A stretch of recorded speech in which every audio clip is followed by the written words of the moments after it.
Hey, welcome to The Guide. I'm Yo, that's Steve-O, and we're here to give you a review of SSX, Going Back to the Future. Yes, dude. Still probably my favorite PlayStation 2 video game. I will never forget that launch title. A lot of people are nostalgic for that. And the question is, with the new SSX, does it live up to the nostalgia and yet help push things forward? Right. In many ways, I would say yes. The control scheme is pretty great. You can do classic mode for all of us old school guys, but I actually found the new scheme to be better. With the right stick? Absolutely, yeah. Using the right stick and the left stick for tricks, and loved the system of that. It was great. However, most of the time when I was playing the game, the scripture came to mind that said, count it all joy when you face trials of various kind, because we know that those trials will produce you throwing the controller through the window. I don't remember that part in my Bible. Yeah, no, that was like first hesitations, but right. Yeah, it's definitely a challenging game. It can get ridiculous, and here's the thing about the ridiculously challenging, frustrating part of it, is the vibe of the game is kind of like loosey-goosey, hey, have fun, we're snowboarding, woo, these are totally unrealistic tricks, dude, but pull them off, yeah! And then you get into this thing that you have to do over and over and over again because it's so tough. Like, I don't know, I agree.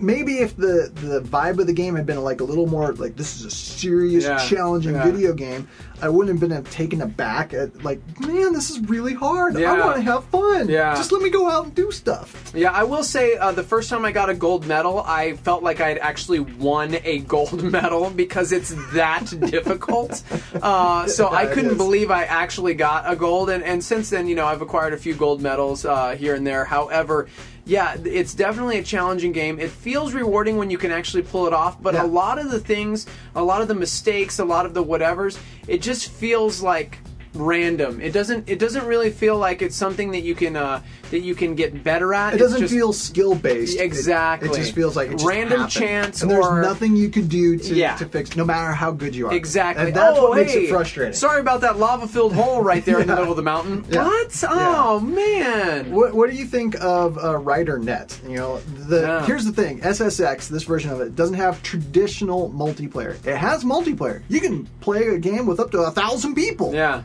Just not in the way that you're thinking. Right. It happens through RiderNet. So what do you think of that? Well, like I said, I've enjoyed SSX since the very beginning, the first go round with it, and so being the top friend on my leaderboard in pretty much everything makes me feel special.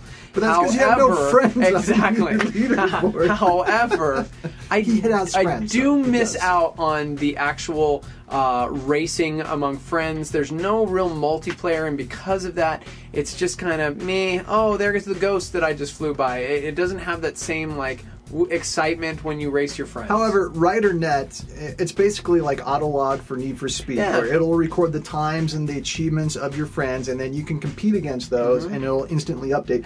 It does have a kind of compulsorily, competitiveness to it. Yeah, because you get on there and you're like, oh, I see Fireworks got a good time. I could beat that, and then you want to beat your friend's time. Again, it's not traditional multiplayer, but it does feel like you're competing with your friends, which is fun. You know, I enjoyed Autolog for Need for Speed, and I like the way they've implemented it here with RiderNet. Yeah, and I like the medals. Did I mention I have all 160 of them? Did I mention that? No, you didn't mention all 160 of them? Did I mention that? You've been spending a lot of time. I spent way too much time. My thumbs really, really, really hurt. But you know. Okay, so how would you rate SSX? Well, you know, if it was just from fun aspect, I want to give it a solid 7 because it's brilliant. However, because of just the random trials that you face, whether it's the ice or the darkness, any of these deadly ascents that really don't feel like you can get better with skill but more a random chance, I'm going to knock it down to a 5 because of that, because it does get quite frustrating having to redo events over and over in this sense of I can't really do anything to get better at this. It's just I really hope my guy doesn't land in a hole here. I really hope, so yeah, because I would give it a 5. It looks great. The tricks are fun to pull off. Soundtrack is amazing. Soundtrack is amazing. When it's fun, it's really fun. When it's frustrating, it's really frustrating. Yeah, I'm on my 3rd controller, and 2nd window pane. I'm just kidding. Oh, your poor wife. If you want to read more of Steve-O's views on SSX, be sure to head over to the guide, gameandmovieguide.com. You can also keep up when we post new reviews for games and whatnot. We're working on our Mass Effect 3 review, so be watching for that. You can stay up to date with everything at Facebook.com/Game and Movie Guide. And also look for us on Google+.